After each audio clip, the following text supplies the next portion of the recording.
Okay, my name is Henry Weinsek, and I live in Charlottesville, Virginia. And what's the title of your book?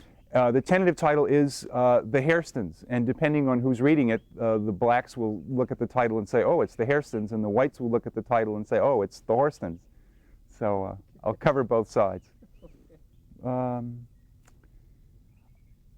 I was fascinated yesterday at the rehearsal to see Jester at age 92 coaching a young black man in the phrasings of singing the old spirituals in the way they were sung 100 years ago. And I saw a great heritage being passed on because the way that these songs were sung is rapidly being forgotten. And Jester is the repository of those memories.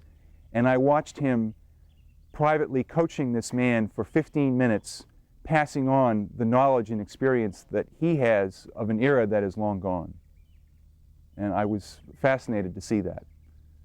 And they were working together very intently, and this young man really wanted to learn it, and Jester really wanted to teach it. You could sense that they both knew something important was being passed on.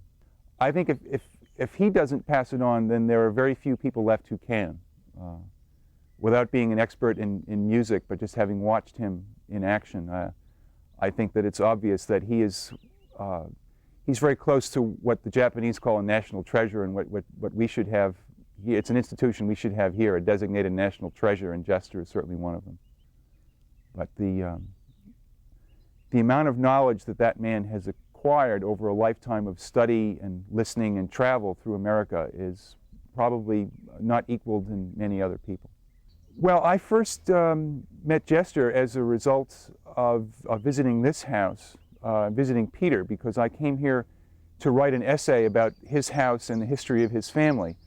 And I felt that I could not write about the history of his family and this house, which was originally a cotton plantation built and operated by slave labor, without talking to the descendants of the slaves to find out how they felt about it and what their attitudes were towards the Hairston family. And I was invited to go to the annual convention of the National Hairston Clan, where I was ushered into a room with a group of gentlemen who were the executive board of the Clan, and among them was Jester Hairston. And I said to that group, well, how do you feel about Peter Hairston or Hairston, and how do you feel about Coolmie Plantation? Do you have any resentments towards him and that family over what his grandparents did to your grandparents in slavery times?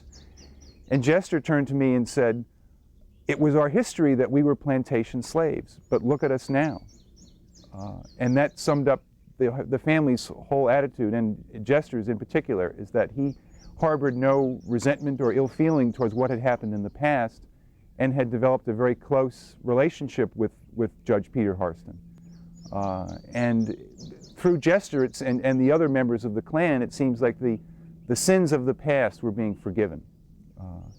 And that was a story that fascinated me, as to how that process of reconciliation had taken place. And that's what I'm trying to investigate now, because it's taken many generations for that to happen. And Jester was one of the members of the Hairston family who brought it about. Was there some bitterness between the groups in the fairly recent past, or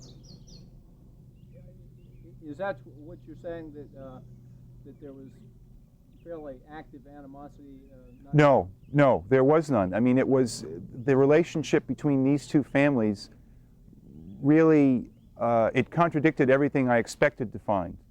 And I found that the good relations between the two families go back many, many decades, and span a number of generations. I mean, the older people I've talked to have all said that they harbored very kind feelings toward the Hairstons, and the younger generation I speak to today say the same things, that they have not felt any animosity towards the white Hairstons.